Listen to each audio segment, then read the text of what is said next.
պահին, ինչու։ Մենք եկել ենք Մայրաթոր Սուրբ Էջմիածնից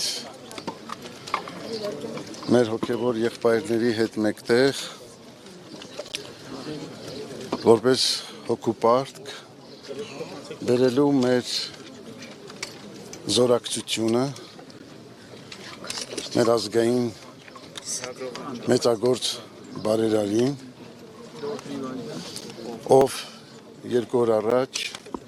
գտնվելով մայր հայրենիքում, այցելելով Մայրաթոր Սուրբ Էջմիածին, ուր Վեհափար Հայրապետի հանդիսապետությամբ, նախագահությամբ կատարվեց լուսահոգի Սարգիս Կարապետյանի հոգեհանգիստը 40-օրյա եւ այդտեղ Սամվել Սարգիսովիչը արտահայտեց իր հավատարմությունը, իր սերը, իր նվիրումը մեր ազգային հոգևոր սրբություններին եւ Մայրաթոր Սուրբ Էջմիածնի առաքելությանը, ասելով, որ հավատարիմ է անդավաճան այն նվիրական արժեքներին, որոնք դարերով երաշխավորել են մեր ինքնությունը, մեր գոյությունը եւ մեր հարատեվությունը։ Ամեն դեպքում այդ արտահայտությունը ցնցել է իշխանություններին, ինչ ցնցող արտահայտություն է արվել քաղաքացիներից, բոլորն էլ հայտնում են իրենց հավատարմությունը եւ նվիրումը Մայրաթորին։ Մենք հասկացանք, որ Սամվել Սարգիսովիչի նման զորակցությունը Մայրաթոր Սուրբ Էջմիածնին այսօր վերածվեց քաղաքական հետապնդումների, որը իր մեջ կրում է իշխանությունների վերաբերմունքը եւ այդ իմաստով մենք եկել ենք մեր զորակցությունը բերելու։ Պահանջներ հնարավոր է նաև ձևակերպվեն հոգևոր իշխանության կողմից, հաշվի առնելով, որ ի վերջո զարգացումները կարծես թե դեպի անկասելի ուղղությամբ են տանում։ Միանշանակ մեր եկեղեցին մեծ ժողովրդի հետ է եղել եւ դուք գիտեք Սամվել Սարգիսովիչը բոլոր ժամանակներում հավատարիմ է իր ազգային արժեքներին, իր ժողովրդի եւ իր պետականության շահերին, հակառակ ամեն տեսակի փորձության,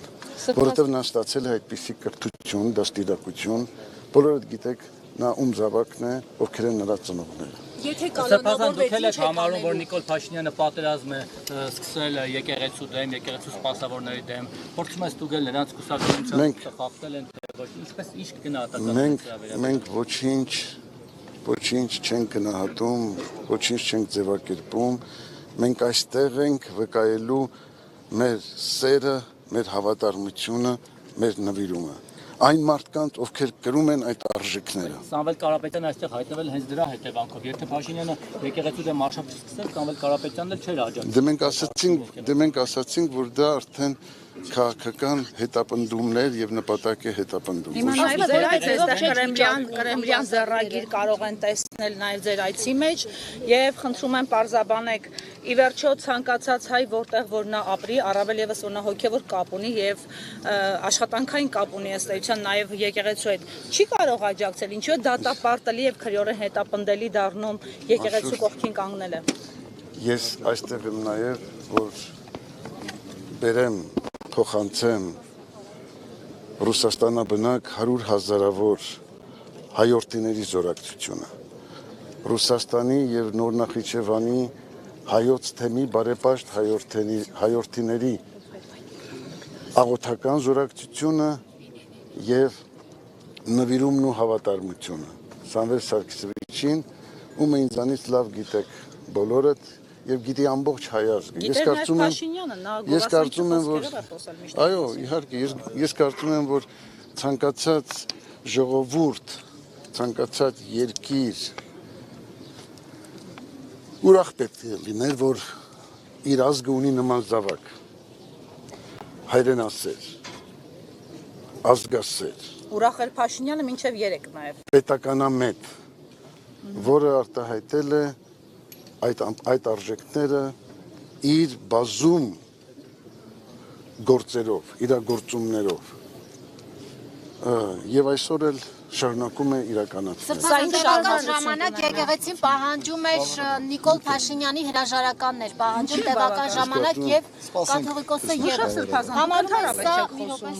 համարում են, որ ասում են եկեղեցին թող չխառնվեր քաղաքականությանը, մենք էլ չխառնվեինք եկեղեցու ներքին կյանքը։ Այսօր էլ ասում են, որ չեք վիճակում իր ասածները որևիցե ձևով եւ ունի ապացույցներ, եթե կարող եք նաեւ դատի տալ։ Դա որակվում է արդյոք քաղաքական հայտարարություն։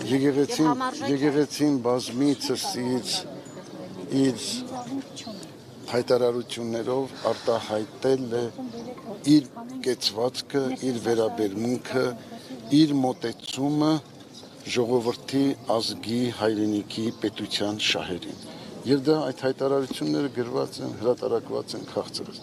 Հիմա կրկնել իմաստը որն է։ Լավ, շարունակությունը դեպի ուր կգնա։ Ի վերջո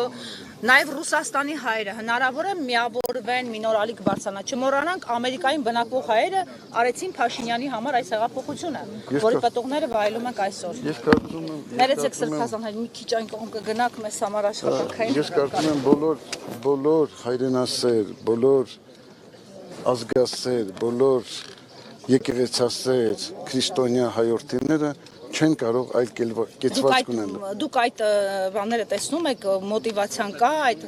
տրամադրվածությունը կա, որ միավորվեն, որովհետև մենք 18-ին տեսել ենք, թե ինչպես են դրսի հայերը շատ ավելի միավորված եղել, քան ներսում Հայաստանում։ Համոզված եմ։ Շնորհակալություն։ Կհաջողվի ճնշել Փաշինյանի եկեղեցուն եւ այս պատերազմը ինչպես կավարտվի։ Ուշեղ սրբազան, կներեք, դուք ընդհանրապես չեք խոսել, ձեր անունը այս օրերին շատ շոշափել է, կներեք դուք